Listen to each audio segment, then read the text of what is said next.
어제 노태우 전 대통령 장례식이 있었죠. 저는 이 장례식을 신문 기사로 봤는데 이 기사를 보면서 그런 생각이 들더라고요. 이 12.12 이 주역들이 이제 한 사람씩 역사의 뒤안길로 사라지고 있는데, 아무리 권세가 있어도 힘이 있어도 이 하나님의 이 섭리를 거스를 수는 없다는 것을 우리가 다시 한번, 또 저도 깨닫게 되었고 아마 우리 교우들께서도 깨닫지 않았나 생각이 됩니다. 지난 1979년이죠. 79년 12월 12일에 12.12 군사 쿠데타 반란이 있었는데, 이 일이 있기까지 이제 그 일이 발생하게 된 것은 그 앞에 있었던 11.6 사태입니다.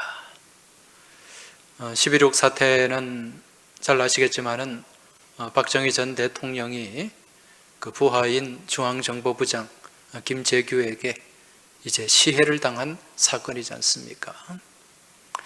이 12.6을 우리가 떠올리면 먼저 김재규 씨를 떠올리는데, 또 그와 함께 했던 사람들이 있습니다. 중앙정보부장의 의전과장이었던 박선호라는 사람과 또 수행비서였던 박흥주라는 사람, 이분은 현역 대령이었습니다. 이 사람들도 같이 대통령을 시해했다는 그런 죄목으로 재판을 받고 또 사형에 처해졌는데, 이 중에 좀 사람들이 굉장히 애잔해하는, 안타까워하는 인물이 한 사람이 있는데, 그 사람이 박흥주 대령입니다. 김재규 씨의 수행 비서였죠. 이분은 평안남도 평원군 출신인데 6.25 전쟁 때 부모님과 함께 이제 남한으로 월남을 했습니다. 그리고 이제 서울에서 중고등학교를 다녔는데 공부를 굉장히 잘 했습니다. 그래서 서울고등학교에 입학을 하게 되고, 또 당시 가정 형편이 좀 많이 어려워가지고 국비로 공부할 수 있는 육군사관학교에 18기로 이제 입학을 하게 됩니다. 육사를 졸업하고 난 뒤에 이분은 리더십도 있고 또 굉장히 성품이 또 온화한 그런 성품을 가지고 있어요. 그 대인관계도 좋고, 그러면서 진급할 때마다 선두그룹으로 진급을 했습니다. 그리고 이제 그 군생활 가운데 이 김재규 씨의 눈에 띈 거죠. 그래서 그때 아마 사단장인가 군단장 할 때 아마 그 사단장을 수행하는 또 비서가 된 것 같고, 그 이후에 또 중앙정보부장이 되었을 때도 이 사람을 다시 자기의 수행비서로 부르게 됩니다. 참 깨끗하고 청렴한 사람으로 알려져 있어요.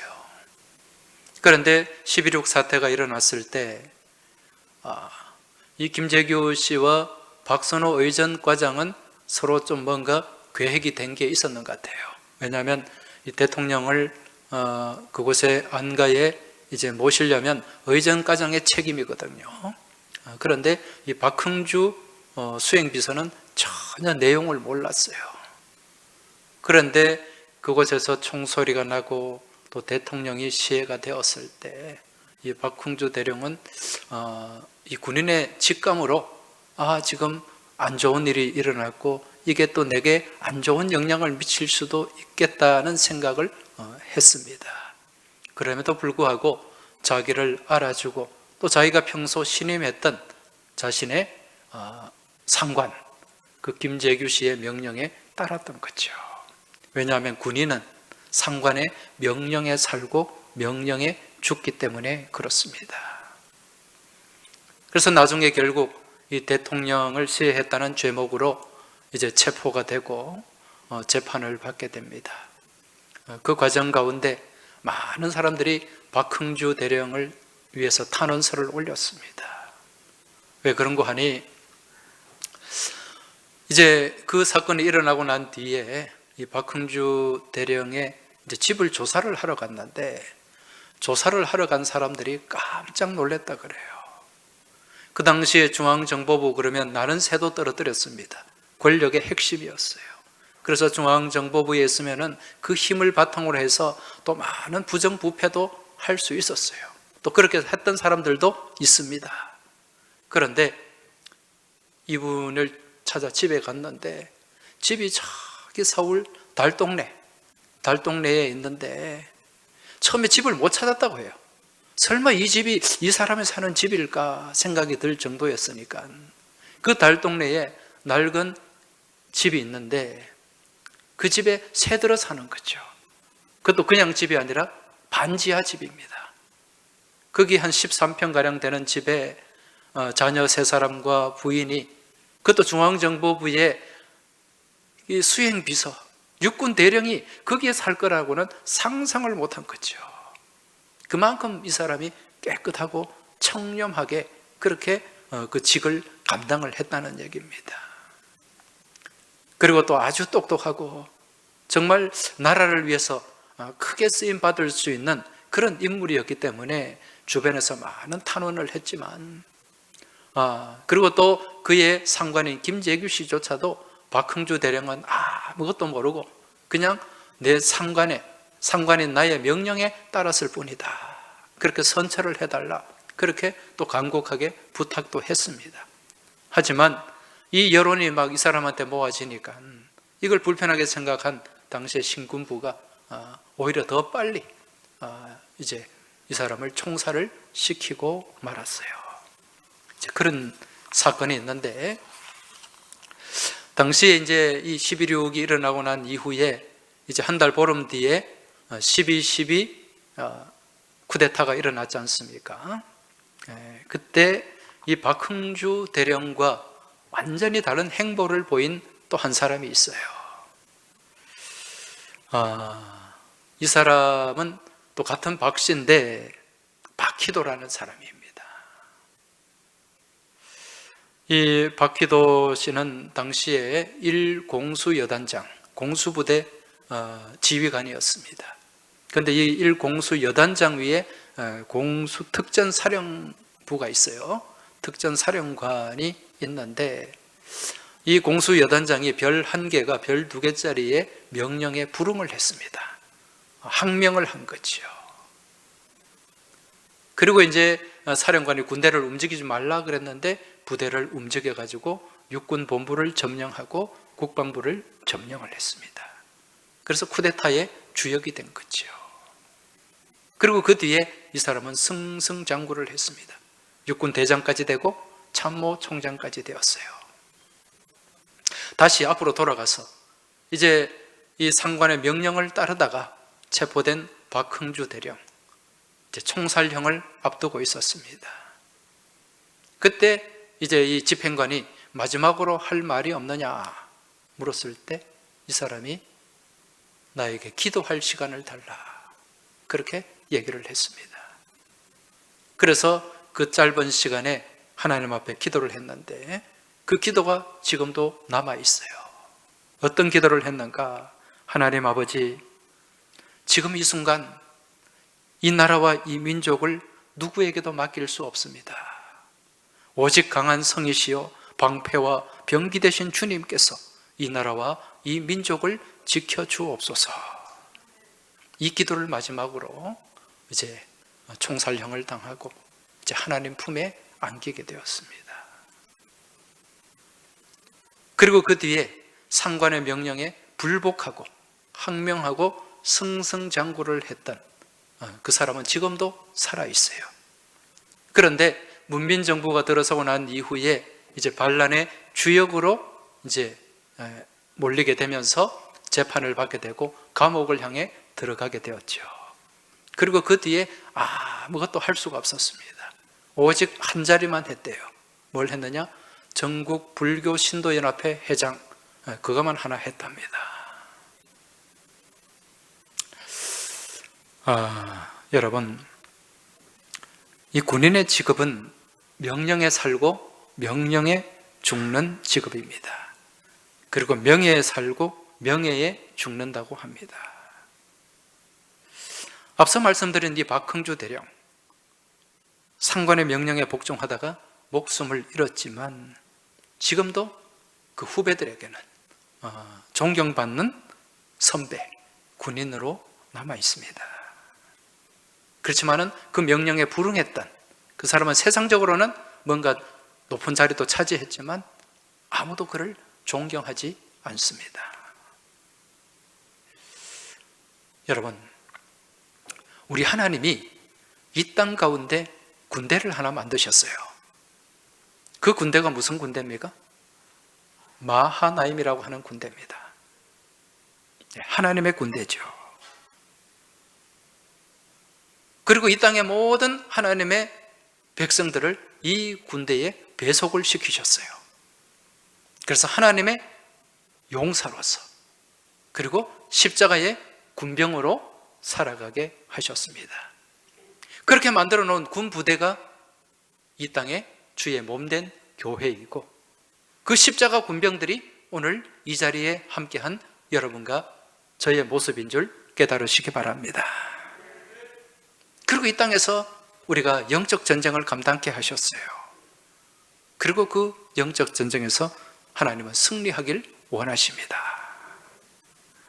자, 이러한 영적 전쟁에서 승리하도록 하나님이 내리신 작전 명령이 있어요.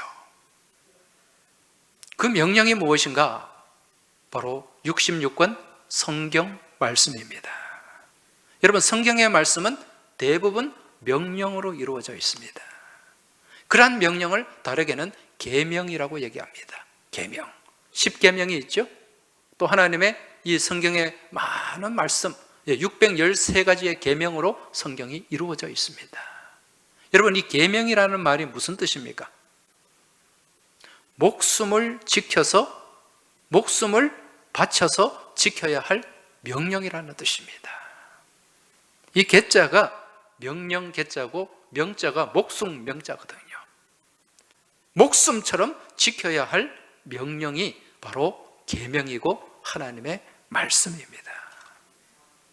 그래서 우리 십자가 군병, 하나님의 군대에 속해 있는 믿음의 용사들은 하나님의 명령을 절대적으로 지켜야 돼요.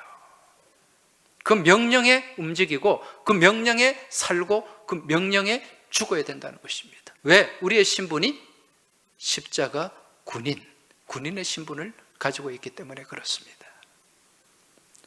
오늘 말씀, 우리가 잘 아는 말씀이 있죠. 오늘 읽은 본문의 말씀, 특히 데살로니가 5장 16절에서 18절 말씀, 아마 이 자리에 계신 분들 많이 암송하고 계실 거예요. 항상 기뻐하라, 쉬지 말고 기도하라, 범사에 감사하라. 이것이 그리스도 예수 안에서 너희를 향하신 하나님의 뜻이니라. 할렐루야. 여러분, 이 말씀을 보니까 어떤 문체로 기록이 되어 있죠? 다 명령형입니다. 항상 기뻐하라, 쉬지 말고 기도하라, 범사에 감사하라. 15절에도 보면 항상 선을 따르라. 다 명령형이에요. 그런데 이 명령은 그리스도 예수 안에서 하나님의 뜻 가운데 주어진 엄중한 명령입니다. 여러분, 우리가 믿음의 삶을 살아가면서 평소에 하나님의 뜻을 얘기를 많이 합니다. 하나님의 뜻이 있겠지요. 하나님의 뜻대로 되길 원합니다. 또 하나님의 뜻이 무엇입니까? 이 하나님의 뜻을 우리가 많이 생각하고 질문을 하는데, 여러분, 하나님의 뜻이 무엇입니까? 하나님은 어떤 뜻을 가지고 계세요? 막상 이런 질문을 하면 선뜻 대답을 잘 못합니다. 왜? 이 하나님의 뜻이라는 말이 너무 우리 입술에 익숙해져만 있기 때문에 그래요. 여러분, 하나님의 뜻은 말씀, 성경 안에 담겨 있습니다. 오늘 우리가 읽은 말씀이 누구의 뜻입니까? 하나님의 뜻이죠. 그리스도 예수 안에서 너희를 향하신 하나님의 뜻인데, 그 뜻이 무엇이라고요? 항상 기뻐하라, 쉬지 말고 기도하라, 범사에 감사하라. 기뻐하는 것이 하나님의 뜻이에요. 기도하는 것이 하나님의 뜻이에요. 감사하는 것이 하나님의 뜻이라는 것입니다. 이 뜻을 하나님이 지금 무슨 형으로? 명령형으로 명령하고 있어요. 그만큼 하나님의 이 뜻이 강하다는 거죠. 자, 오늘 우리가 이 세 가지 명령, 세 가지 하나님의 뜻에 대해서 우리가 살펴볼 텐데, 그 중에 첫 번째 뜻, 첫 번째 명령이 무엇입니까? 항상 기뻐하라. 하나님은 우리에게 기뻐할 것을 명령하십니다. 왜 이 기뻐할 것을 명령하시는 걸까요? 아니, 우리가 살다 보면은 사실 기쁜 일보다 힘든 일, 괴로운 일, 슬픈 일 더 많이 있을 때가 많잖아요. 근데 이걸 기뻐하라고 명령을 하고 계세요. 여러분, 왜 하나님이 이런 명령을 하실까요? 그 이유는 단순합니다. 우리 하나님의 성품이, 하나님의 본성이, 하나님의 속성이 기뻐하시는 분이기 때문에 그렇습니다. 하나님의 본성이 기쁨이에요. 속성이 기쁨입니다. 이 속성이라는 말은 어떤 대상이 갖고 있는 고유한 특성을 얘기하는 거잖아요. 기쁨이 하나님의 속성이라고요. 물론 하나님을 나타내는 하나님의 성품, 하나님의 속성은 여러 가지 표현이 있습니다. 우리가 잘 아는 우리 하나님 그러면 사랑의 하나님, 또 우리 하나님 그러면 자비로우신 하나님, 우리 하나님 그러면 진실하신 하나님, 성실하신 하나님, 이런 하나님의 속성들이 많이 있는데, 그 중에 정말 중요한 속성 한 가지가 바로 기뻐하시는 하나님이에요. 기쁨의 하나님. 여러분, 창세기 1장에 보면 어떤 사건이 등장합니까? 하나님이 천지를 만드신 사건이 등장하지요. 피조물을 만드신, 6일 동안 창조하신 창조의 그 내용이 1장에 나타납니다. 그런데 하나님이 이렇게 피조물을 만드시고 천지를 창조하시고, 그리고 그 마지막에 항상 하신 말씀이 있어요. 그게 뭡니까? 기뻐하신 거죠. 기뻐하신 것입니다. 창세기 1장 10절 말씀에 보면 하나님이 묻을 땅이라 부르시고 모인 물을 바다라 부르시니 하나님 보시기에 좋았더라. 자, 좋았더라는 말씀이 나옵니다. 이 좋았더라는 말씀은 히브리 말로 토브라는 동사예요. 이 토브라는 말은요, 그냥 씩 좋아하는 게 아니에요. 엄청난 기쁨을 표현할 때 이 토브라는 말을 사용을 합니다. 그냥 기쁨이 아니에요. 정말 환하게 웃으면서 그 기쁨을 주체할 수 없는 것, 이게 토브라는 거죠. 특히 우리 하나님의 형상을 닮은 우리 사람을 창조하시고 우리 하나님을 어떻게 기뻐하셨다고요? 심히 좋았더라. 심히 좋았더라. 심히 기뻐했다는 말씀이에요. 이 말을 히브리 원문에 보면 토브 메오드라는 건데, 이 토브 메오드라는 말은 그 기쁨을 어떻게 감당할 수 없는 걸 얘기하는 겁니다. 감당할 수 없는 기쁨.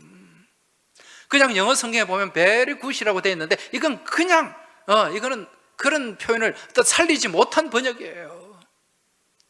춤추는 기쁨, 주체할 수 없는 기쁨. 여러분, 그런 기쁨이 있잖아요. 그런 기쁨이 어디에 나오냐면은 구약의 스바냐 3장 17절 말씀에 나옵니다. 스바냐 3장 17절 말씀에 보면 그가 너로 말미암아 기쁨을 이기지 못하시며 너를 잠잠히 사랑하시며 너로 말미암아 즐거이 부르며 기뻐하시리라. 할렐루야. 그가 너로 말미암아 기쁨을 이기지 못한다는 거예요. 기쁨을 주체하지 못한다는 겁니다. 이 모습이 바로 토브 메오드라는 말입니다. 이 말씀처럼 우리 하나님은요, 기쁨이 충만하신 분이고 그 기쁨을 감추지 않는 분입니다. 그리고 모든 일을 기뻐하시는 분이고 기뻐하기를 원하시는 분이에요. 그래서 하나님의 형상을 닮은 우리들이 이 땅을 살아갈 때 어떻게 살아가기를 원하신다? 기쁘게 살아가기를 원하시는 거죠. 늘 삶 가운데 기쁨이 있기를 원하신다는 겁니다. 여러분, 우리가 신앙생활을 왜 합니까? 우리 안에 기쁨이 있기를 원해서 하는 거예요. 신앙생활을 하면서 우리가 얻을 수 있는 가장 큰 은혜가 무엇인가? 우리 안에 기쁨입니다. 그래서 우리가 늘 기쁨 가운데 믿음 생활을 해야 되는데, 근데 막상 또 현실을 보면 어떻나요? 특히 우리 한국 사람들은 이 기쁨에 너무 인색합니다. 잘 기뻐하지를 못해요. 여러분, 한국인의 정서가 뭡니까? 한이잖아요. 한 많은 이 세상. 그러면 막 사람들이 은혜 받는다고요.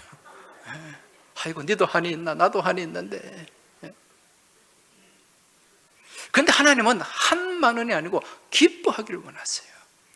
기뻐하며 왕께 노래 부르세. 할렐루야. 이렇게 기쁨 가운데 찬양하고 기쁨 가운데 예배하고 기쁨 가운데 헌신하고 기쁨 가운데 믿음의 삶을 살아가길 원하신다는 거죠. 그런데 우리는 이 기쁨을 너무 경박스럽게 생각해요. 그러면서 막 기쁨을 절제하려고 합니다. 찬송할 때도 보면 별로 표정이 없어요. 오늘도 제가 한번 쫙 봤거든요.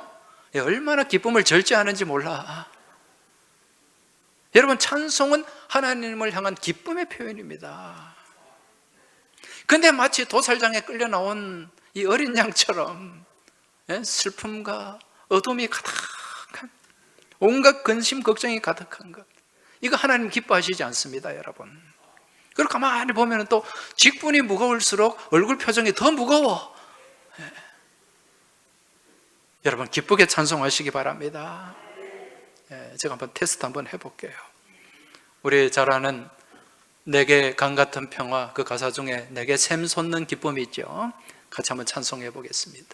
내게 샘 솟는 기쁨, 내게 샘 솟는 기쁨, 내게 샘 솟는 기쁨 넘치네. 할렐루야. 내게 샘 솟는 기쁨, 내게 샘 솟는 기쁨, 내게 샘 솟는 기쁨 넘치네. 할렐루야. 제가 왜 이 찬송을 부르게 했냐면, 여러분 표정을 다시 한번 보려고요. 근데 여전히 우울한 분이 있어요. 박수도 안 치고 그냥 박수는 치긴 치는데 내게 샘 솟는 슬픔. 입은 기쁨인데 마음은 슬픔이야. 여러분, 예배는요 장례식이 아닙니다. 예배는 축제인 줄 믿으시기 바랍니다. 예배는 생명의 잔치인 줄 믿으시기 바랍니다. 그 예배를 풍성하게 하는 것이 찬양입니다. 여러분, 잔치 자리에 풍겨운 가락이 있고 춤이 있잖아요. 원래 우리가 막 이 찬양할 때 막 춤도 추고 그럽니다. 여러분, 미국 교회 가보세요. 제가 언젠가 시카고에 갔을 때 그 흑인 교회 갔는데 몸을 주체를 못하는 거라. 이 사람들이 막 너무 기뻐가지고. 그게 살아있는 예배예요. 여러분의 삶 가운데, 예배 가운데 부활의 기쁨이 함께 하시길 축원합니다. 생명의 기쁨이 충만하시길 주의 이름으로 축복합니다. 그래야 우리 안에 이처럼 우리가 기뻐하는 가운데 예배할 때 이게 하나님의 기쁨이 되는 거예요. 여러분, 하나님이 기뻐하시면, 하나님 우리를 통해 하나님께서 기뻐하시면 우리 하나님의 축복의 문이 열리게 되는 줄 믿으시기 바랍니다. 그 다음 또 두 번째 뭐라고 명령하셨어요? 기도하라. 기도하라. 어떻게 기도하라? 쉬지 말고 기도하라. 하나님의 명령입니다. 우리가 지난주일, 지지난주일 기도에 대한 말씀을 같이 나누었는데, 여러분 지난주일에 누구에 대한 말씀이었죠? 가물가물하죠. 한 주간이나 지났는데. 누구에 대한? 다니엘. 혹시 제목 기억하세요? 컨닝하지 말고 그래도 말씀하시니까 고맙습니다. 도장이 찍힌 줄을 알고도.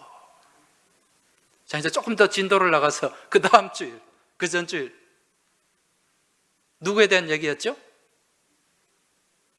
왜 이렇게 조용하노? 성이 바시입니다. 바시. 이거 심각하네. 바디메오가 어떤 사람이었습니까? 앞을 보지 못하는 시각장애가 있어요. 그리고 아무것도 없는 거지였습니다. 그런데 이 바디메오에게 남들이 갖지 못한 것이 있었어요. 그게 뭡니까? 주님을 향한 간절함이었죠. 절박함이었죠. 그래서 주님을 만나게 되고 또 그 기도, 그 간절한 소망이 이루어졌지 않습니까? 다니엘, 여러분 다니엘에게 있는 것이 무엇이었습니까? 믿음의 용맹성이었습니다. 믿음의 야성이었습니다. 도장에 찍힌 줄을 알고도 자기를 죽이려고 하는 그 계략 가운데 왕의 도장에 찍힌 것을 알고도 다니엘은 어디로 올라갔어요? 2층으로 올라갔잖아요. 위층으로 올라가서 무엇을 열었습니까? 창문을 열었어요. 그리고 어디를 향해서? 예루살렘을 향해서 무릎을 꿇고 기도를 했단 말입니다. 이게 영적 용맹성인 줄 깨달으시기 바랍니다. 오늘 우리에게 이게 있어야 돼요. 이런 마음으로, 이런 모습으로, 이런 믿음으로 우리가 기도할 때 여러분 기도의 응답의 역사가 나타나게 되는 줄 믿으시기 바랍니다. 자, 그런데 오늘 말씀에 보면 어떻게 기도하라? 쉬지 말고 기도하라. 여러분, 쉬지 말라는 말이 무슨 뜻입니까? 기도하는데 밥도 먹지 말고 화장실도 가지 말고 직장에 출근도 하지 말고 그냥 기도만 해라, 이 말씀일까요? 그건 아니겠죠. 쉬지 말고 기도하라, 이 말씀의 원래 이 의미는요, 틈을 주지 마라는 거예요. 틈을 주지 마라. 다르게 말씀드리면 영적 긴장을 놓치지 말라는 말씀입니다.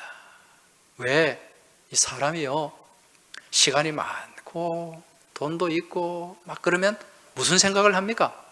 좋은 생각을 많이 할까요? 나쁜 생각을 많이 할까요? 시간도 많지 않고 돈도 없어 봐서 그런 생각을 못 해보셨다고요? 되게 그래요. 시간이 많고 돈이 많으면요, 좋은 생각보다는 나쁜 생각을 많이 합니다. 나쁜 일을 많이 해요. 이게 인간이 가지고 있는 죄성이라는 거죠. 우리 믿음의 삶도 마찬가지입니다. 항상 영적 긴장이 있어야 돼요. 너무 늘어지면 안 됩니다.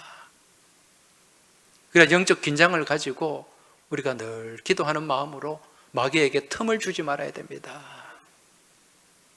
자주 말씀드리지만 재림하시는 우리 예수님은 무엇을 타고 오신다고요?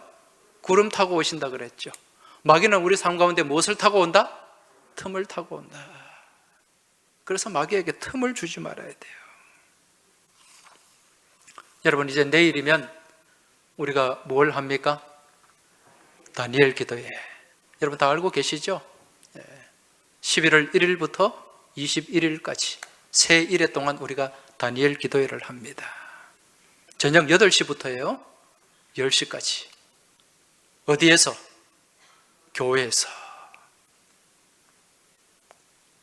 어떤 분은 집에서 TV 앞에 유튜브를 보면서 그렇게 생각하는 분도 없잖아 계실 거예요. 물론 직장에서 늦게 퇴근을 해서 불가피하게, 또 몸이 또 거동이 불편해서 불가피하게 집에서 하시는 분이 계실 수도 있습니다. 그렇게 하셔도 됩니다. 그렇지만 내가 움직일 수가 있고 내가 나올 시간이 된다면 여러분 교회로 다 모이시기 바랍니다. 할렐루야. 아멘을 별로 세게 안 하시네. 교회로 모여야 돼요. 왜 그런지 아세요? 집에서 하는 게 나쁘다는 얘기는 아닙니다. 근데 집에서 하다 보면은요, 자꾸 마귀한테 틈을 줄 수가 있어요. 하다 보면 전화도 받아야 되죠. 또 하다 보면 가스 불도 꺼야 되죠. 왔다리 갔다리. 온전히 집중을 못하면 거기에 틈이 생깁니다. 온전히 하나님께 집중해야 돼요. 그리고 자주 말씀드리지만 교회는 무엇이다? 영적 아궁이다.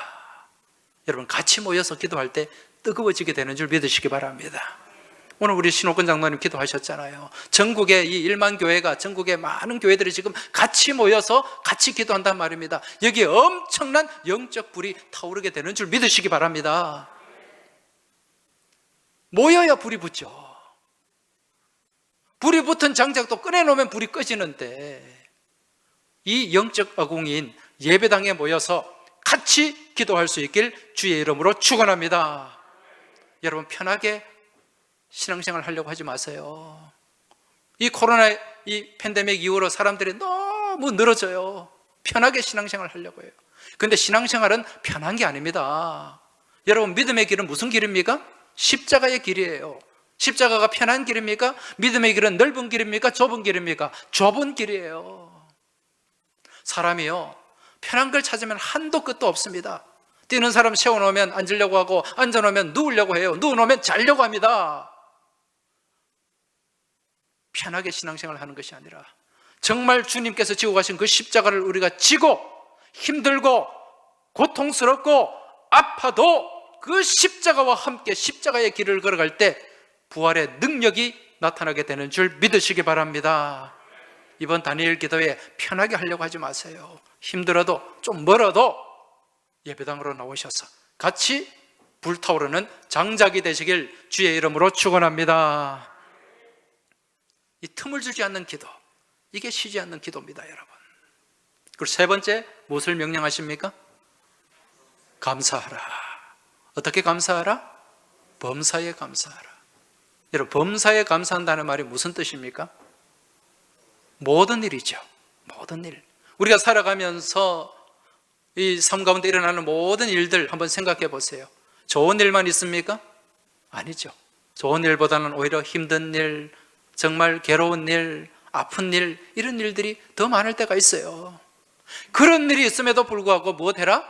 감사해라. 다시 말씀드리면 감사의 차원을 업그레이드하라, 높이라는 거예요. 여러분 감사에는 차원이 있습니다. 1차원이 있고 2차원이 있고 3차원이 있어요. 우리 하나님은, 우리 주님께서는 우리의 감사의 차원이 높아지길 원하십니다. 여러분 1차원적인 감사가 어떤 게 있을까요? 1차원의 감사, 영어로 하면 if의 감사입니다. if. 여러분 if라는 단어가 무슨 뜻입니까? 만약 무엇 한다면, 만약이라는 뜻이 있잖아요. 이건 조건적인 감사예요. 이 if라는 단어가 문구에 들어가면 조건절이 되잖아요. 만약 내게 무언가가 주어진다면, 만약 내 남편이 승진한다면, 만약 내 사업이 좀 대박이 난다면, 만약에 우리 애가 좋은 대학에 들어간다면 감사하겠다. 여러분 이건 아주 저급한 감사입니다. 1차원적인 감사. 하나님은 이런 감사 기뻐하지 않습니다. 이거보다 조금 더 높은 감사가 있어요. 무슨 감사입니까? 2차원적인 감사. 이건 뭘까요? 이건 결과적 감사입니다. 결과적 감사. 무엇 때문에? 무엇이 주어졌기 때문에. 영어로 because of. 우리 남편이 승진했기 때문에, 우리 애가 좋은 대학 들어갔기 때문에, 우리 아이가 이번에 좋은 직장으로 들어갔기 때문에. 이건 결과적인 감사예요. 여러분 이런 감사는 믿음이 있건 없건 다 할 수 있는 거예요. 이건 평범한 감사입니다. 그런데 우리가 믿음 생활을 하면서 이런 감사조차도 제대로 못할 때가 참 많이 있어요. 우리의 감사가 저급하다는 얘기죠. 그런데 하나님이 진짜 기뻐하는 감사는 좀 더 차원이 높고 수준이 높은 감사, 3차원적인 감사예요. 무슨 감사입니까?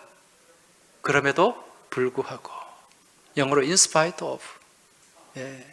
그럼에도 불구하고. 이 감사는 어떤 감사냐? 묻지마 감사입니다. 묻지마 감사. 지금 내가 힘들고 어려워도 감사합니다. 지금 내 일이 잘 안 풀려도 감사합니다. 지금 당장 내 삶에 불행이 다가와 있어도 감사합니다. 하박국 선지자가 비록 무화과 나무의 이파리가 다 마르고 외양간에 소가 없고 우리의 양이 없을지라도, 포도나무에 열매가 없을지라도, 그럼에도 불구하고 나는 감사한다. 하나님으로 인해 기뻐한다. 할렐루야. 이 감사가 진짜 감사인 줄 깨달으시기 바랍니다. 이게 범사에 감사하는 거예요. 하나님이 이걸 명령하셨다니까요. 여러분, 다음 주일이 무슨 주일이죠? 추수감사주일입니다. 본래 우리 한국교회가 11월 셋째 주일날 감사주일로 지키는데 이건 미국의 전통을 따르는 거예요. 근데 요즘 추세는 어떠한가? 이제 우리 한국의 정서에 맞게, 상황에 맞게 추수감사절 날짜를 많이 바꾸고 있습니다. 어떤 교회는 추석에 추석이 있는 주간에 추수감사절을 지키기도 하고, 또 어떤 교회는 10월 마지막 주, 우리 교회도 한 5, 6년 전부터 이제 11월 첫째 주일을 추수감사주일로 지키고 있습니다.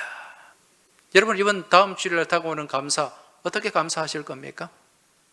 1차원의 감사입니까? 2차원의 감사입니까? 3차원의 감사입니까? 왜 대답을 안 하세요? 몇 차원의 감사를 하실 거예요? 2차원? 3차원 하시기 바랍니다. 차원을 높이시기 바랍니다. 높이는 만큼 우리의 신앙이 성장하게 됩니다. 하나님의 기쁨이 더 커지게 되는 줄 믿으시기 바랍니다. 이번에 여러분 제대로 감사를 한번 해보시기 바랍니다.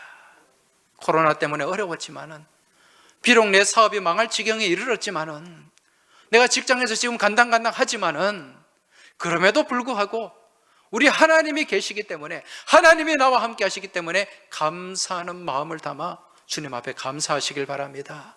여러분, 감사하는 만큼 우리 하나님의 지갑이 더 크게 열리게 되는 걸 믿으시기 바랍니다.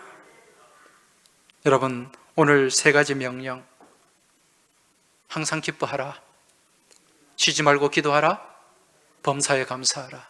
이 3가지 명령은 무슨 명령인가? 이게 축복의 명령이에요. 이 하나님의 명령, 기뻐하고 기도하고 감사하는 이 삶을 우리가 따라갈 때 우리 안에 변화가 나타납니다. 이 말씀을 명령에 복종하며 나아갈 때 우리 안에 변화가 나타난다니까요. 이러한 변화된 삶 가운데 우리 하나님이 축복의 문을 열어주시는 줄 믿으시기 바랍니다. 오늘이 무슨 주일이죠? 오늘 제가 질문이 좀 많죠? 오늘이 무슨 주일입니까? 종교개혁 기념주일이에요. 금년이 종교개혁 504주년입니다. 1517년에 종교개혁이 시작이 되었으니까. 우리 개신교는 개혁의 전통 위에 세워진 교회예요. 우리 항서교회 또한 개혁교회입니다. 이 개혁은 어느 한 시점에서 이루어졌다가 멈추는 것이 아니라 계속해서 개혁되는 것을 얘기합니다. 여러분, 개혁이라는 말이 무슨 말이죠? 그렇죠. 네, 고칠 개자, 가죽 혁자입니다. 가죽을 고치는 거예요. 우리 몸에 이 가죽을 벗겨내는 것입니다. 그리고 탈바꿈하는 거예요. 새롭게. 이게 개혁입니다. 개혁을 다르게, 이 가죽을 벗겨내고 새롭게 바뀌는 모습을 우리 신앙적인 용어로 한다면 변화를 얘기할 수 있어요. 변화. 개혁은 변화입니다. 그냥 말로만 개혁, 개혁, 개혁 한다고 개혁이 됩니까? 아닙니다. 변화는 무엇을 통해 이루어집니까? 하나님의 말씀, 하나님의 명령에 우리가 순복할 때, 그 명령을 따라 살아갈 때 우리 안에 변화가 나타나게 되는 줄 믿으시기 바랍니다. 여러분, 이 말씀이 바로 우리 주님이잖아요. 말씀이 육신이 되신 분이 우리 예수님입니다. 지금 오늘 받은 이 말씀이 계시된 말씀, 선포된 말씀, 그 말씀이 오늘 바로 우리 주님의 말씀이에요.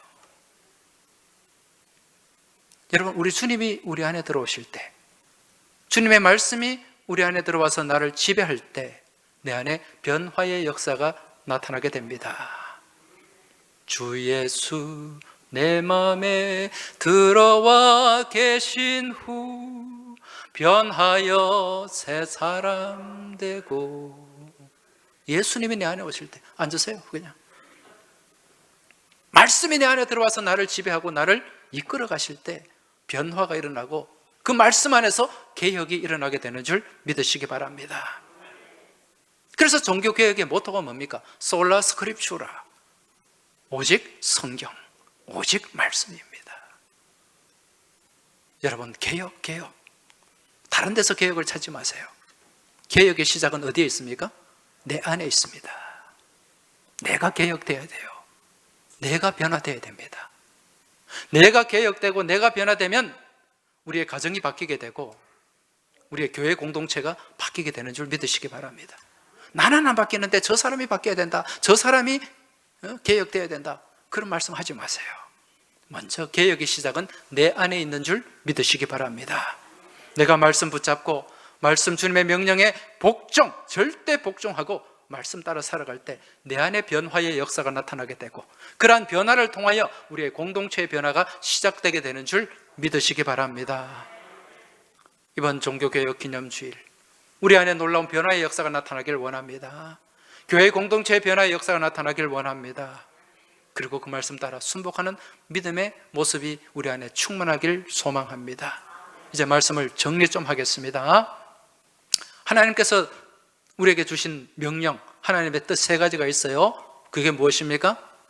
항상 기뻐하라, 쉬지 말고 기도하라, 범사에 감사하라. 이 명령은 우리가 지켜야 되는 명령입니다. 복종해야 되는 명령이에요. 이 명령을 따라 살아갈 때 우리 안에 무엇이 나타난다? 변화가 나타난다. 이 변화가 곧 개혁의 출발이다. 오늘 이걸 가슴에 담고 가셔서 한 주간 이 말씀 붙잡고 승리하시길 주의 이름으로 축원합니다. 하나님 아버지, 오늘 하나님의 명령을 저희들이 살펴보았습니다. 분명히 명령인데 저희들이 이 명령에 때로는 항명할 때도 있고 그 명령을 거절할 때도 있었습니다. 주님, 저희들의 부끄러운 모습을 용서하여 주옵시고 하나님의 십자가의 용사, 마하나임 부대의 믿음의 용사로서 이 명령을 붙잡고 이 명령에 순복하며 이 명령을 따라 살아가게 하여 주옵소서. 그래야 날마다 저희 안에 말씀 가운데 주어지는 승리가 있게 하여 주시고 이 말씀 안에서 놀라운 변화의 삶을 살아가도록 주님 인도하여 주시길 원하오며 우리 주님 예수 그리스도 이름으로 기도하옵나이다. 아멘.